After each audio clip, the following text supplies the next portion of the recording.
So we're going to talk about the most common hernia, and that is the inguinal hernia. They're located here on either side of the groin. They can be found in men and in females, and they're a very common issue. This is how we repair it. I like to do my repairs robotically. Here we are docking the robot over a patient, and I'm getting ready to sit down at the robotic console that I control the robot on. So once I sit down, it's important to start the case. We check both sides, and here we see a little hole over the left inguinal canal.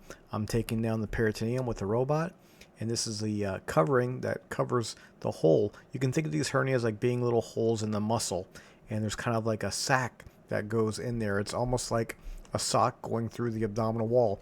It's real important that we identify landmarks. Here's a pubic tubercle, and here we are basically taking the sac down that leads through this hernia.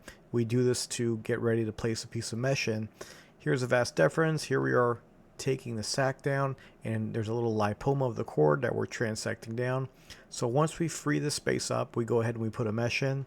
This mesh helps seal the hole and give some strength to it so it doesn't come back. We take some absorbable sutures.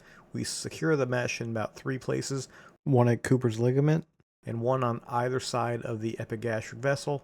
First suture's in, second suture's in, and after we do this, we finally put our third suture in, and this is to prevent that mesh from moving, migrating, and hopefully keeping that mesh in the right location to prevent the recurrence, which is rare. So once we have our sutures in, now it's time to close that cover that we took down initially. This is called the peritoneum. Again, we use an absorbable suture.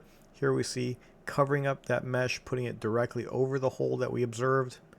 And once we do that, we go ahead and remove our sutures, and that's the end of the case.